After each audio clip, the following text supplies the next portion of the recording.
Muna nakainig sa Kristiyano. Ang tukas mga Muslim, si Muhammad, patay, ang doon karon wag pa yun naman. Grabe na. Ang Buddhism, si Buddha, namatay.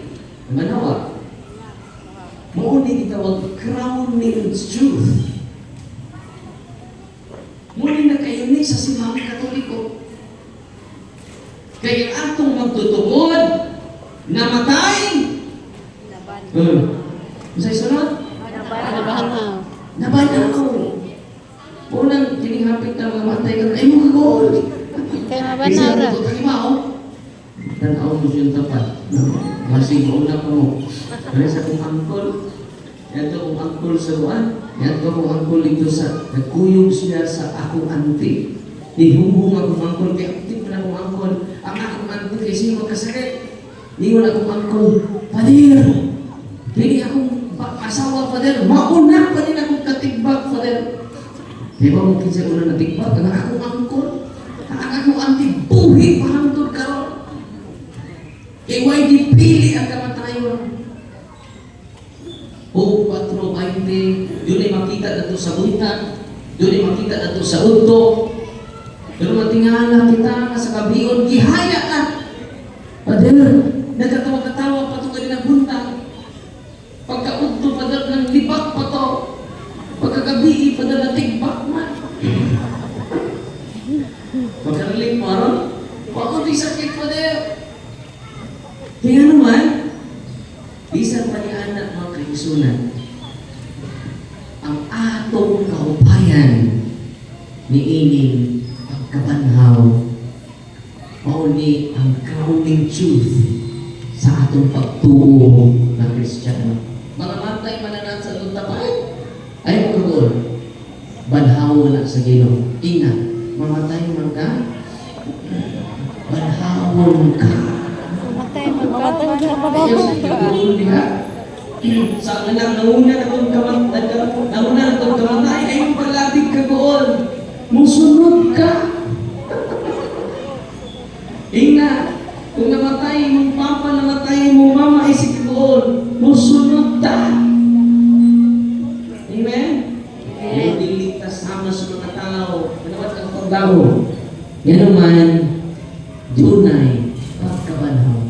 Kung mismo nga itong Ginoo nga na tao, mahiusa ka na ito, nagpamatugod niya na sa Ebanghelyo karon ningon si Kristo, ang Diyos ni Abraham, Diyos ni Isaac, Diyos ni Jacob, kini nagpasabot nga siya mong Diyos sa mga buhi o dili sa mga matay, kay alam kaniya ang tanan buhi, bisan katong namatay, buhi sila kanunay, ang ilang kalag atong ipamisahan kanunay. O ito na natin kalag-kalag.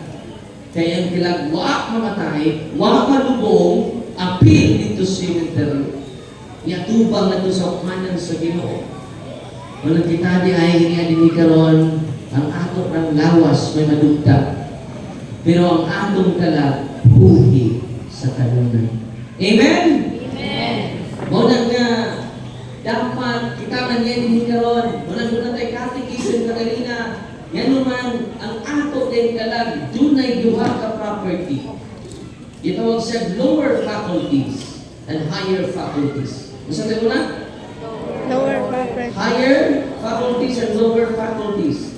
Kung sa man yung lower faculties na to, yun atong desire, perception o attachment ng mga lower faculties na to. Sa atong kalag, ang higher faculty sa atong kalag, muli atong intellect of will. Kung sa ang higher faculty sa atong kalag, intellect of will. Yan ang daghan man kaayo karon. Yan mahuyang ilang will tungod sa lack of knowledge. Muna yung tuyo na to nga nianita aron busugon na to ang atong intellect sa knowledge, sa kahibalo. Kaya kung mabusog ng atong intellect sa kinaagman sa Diyos, sa kaalam sa Diyos, malingkon ang imong will, ang imong kabubuton. Walang higher faculty sa kalat. Unang daghan ka na ito karon, mahuyang ang atong will, galing ka, mawala panglaong, yan man lakman o knowledge ang atong intellect. Kung yung rason, nililumaw na karon, kung man, niining atong katekism karon, malikod na ang inyong intellect, mabusog na ang inyong intellect, so malikod na ang inyong will. Muna nga, pinagtanan din ni karon, mabusog ang atong lower faculties, malikod ang atong higher faculties, o nang matubog kita sa pagtubo, pagbigugma, o paglaog, samtang may kinabuhi. Amen? Amen. Ang mga pagsulay, gamay naman, pagkatapos kalimutan. Pagkatapos yun. One time, na problema niya sa aming klase, sa seminarista ko. Yan naman, comprehensive exam na. Dahil comprehensive exam, higang sa pre-college, hando na sa fourth year, mga subjects. Mag-review ka. So lang sa kabuan. Ano mga kabuan? Kami, ugawas ng imukaon. Kanya, pati mag-aak ang tunanan, inuwi ko sa ulo ni pagtuon, pati magdagana. Kanya, napunog ako sa Kabalaka, uban ang mga kauban. Isaka ko dito sa rooftop, sa seminaryo. Samtang ito ako dito sa babaw, itala ako sa bituon, pagkadakot sa mga bituon, ako sa kalibutan. Pagdala ako sa kwarto, pagkakamay sa kwarto. Nag-iigal kong piling, yung lang pagkakamay. Unya, napiktuhan mo sa gamay. Yan naman, doon na tayo gamay.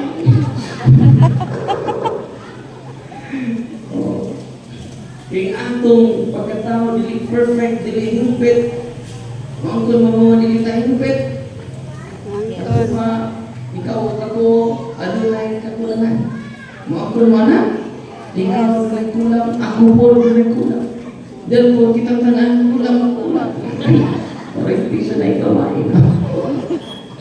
Walang kayo, ito naman tayo kakulangan ni ano niya na itong Ginoo. Kung ipalikon sa atong intellect, atong will, na dunay pagkabanhaw. Amen? Amen. Ayaw na pagluya-luya. Ikanta mo ito talaga na. Ayaw pagluya-luya. Sa supayro, sa pagdahig kaniya. Kung ikaw magluya-luya, alkansi ka. Walang kunya, atong busugon pa yun, kay human ani, doon ako tayo katekisar. Yan yung kaguol. Naluto na ba mo pa? Luto na? Basta lang pagkala. Luto na ba ang inutunan? O inuguan? Luto na! Musa, welcome ang tanan din itong sports and evangelization. Kung anhin tayo ni hapon, niya, naman pa ni hapon, mag-exercise ta, nanay versus nanay, pag-anda mo, ayaw Lakad mo versus lang dalaga. siya.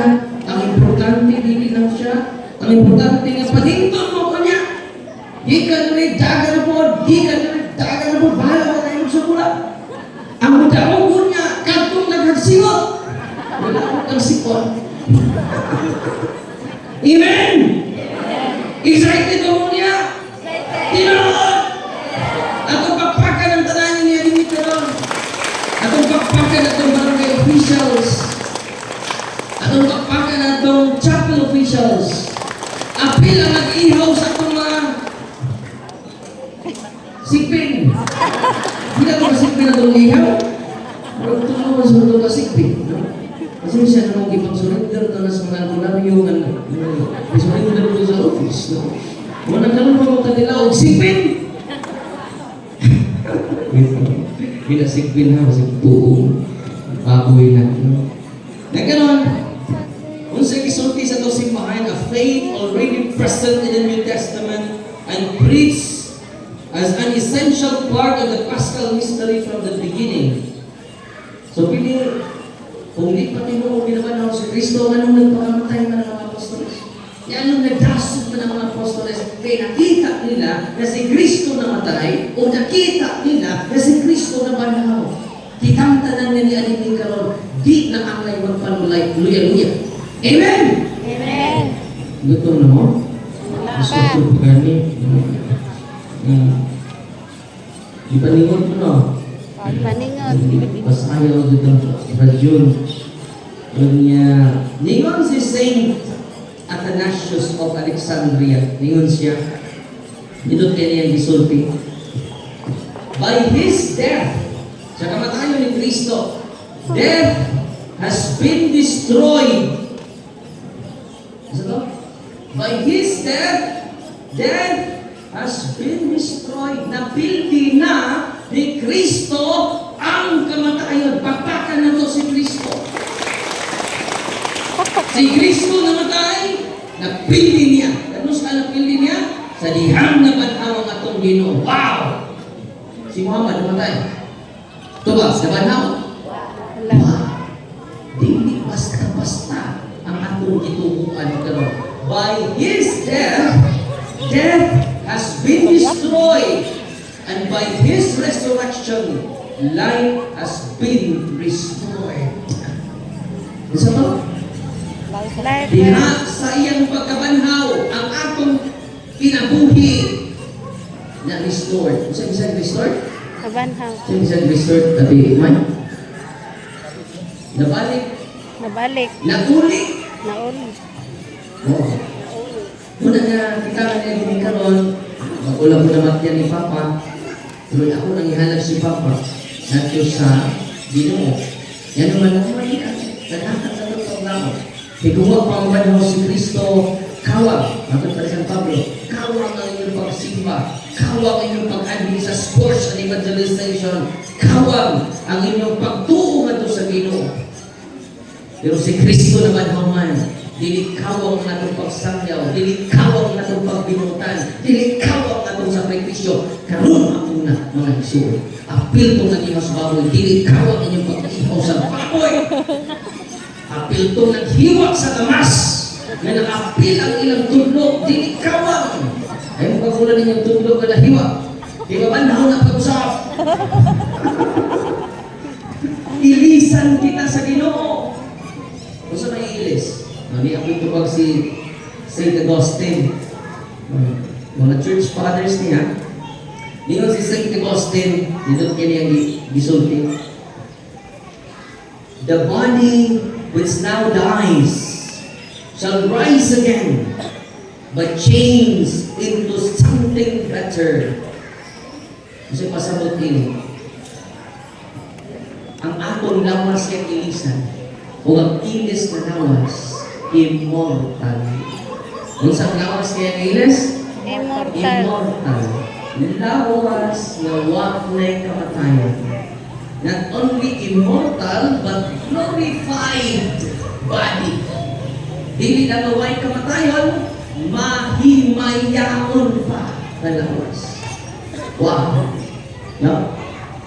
Yan kung man ako'y tigil ng Father, bandikon na sa Ginoo, mahimo ng pugi mong tigil. Usap kubita.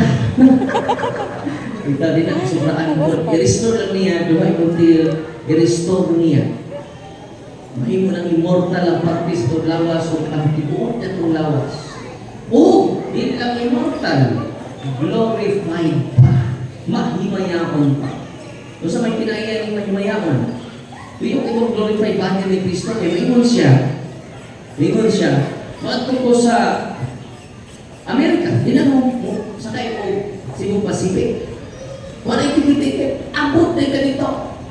The glorified man.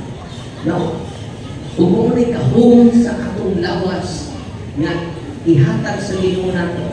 Unya, isa po mo ni Bungbong, kung glorified yung lawas, mo lusot. Nga dili maunsa ang bumbong. Dili po, lusot ni mo ni bumbong, lusot-lusot ka. Pero ini suway lusot, di ba mo? Bumbong ni mo. Bubul-bubul. Suway, di pa man glorified, ay siya ito na smagi. Uy, masih glorified din akong lawas. Suwayan doon ako. Dasmag na parelbe. Upag na yung naam, no? Saan na yung naam, timay? Ako pang wilis mag dato, ikaw glorified din. Una, ang glorified body, ni bangga na to, hindi na husog data.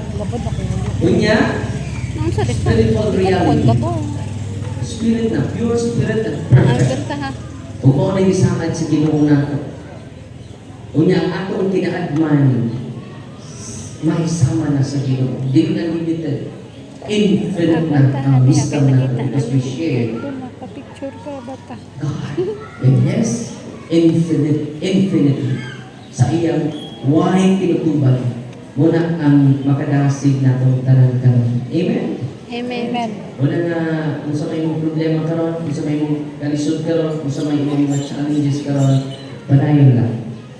Yan naman, tunay kinabuhi, luyo, niini, kinabuhi. Kaya yung mga pag-antos karon, gamay na kaya o ang ganti sa Ginoo kanimo dili ikatanti sa gamay ng pag-antos, sa cute ng pag-antos, na atong na sinati karon mga luto. Amen? Amen. Pagod ka?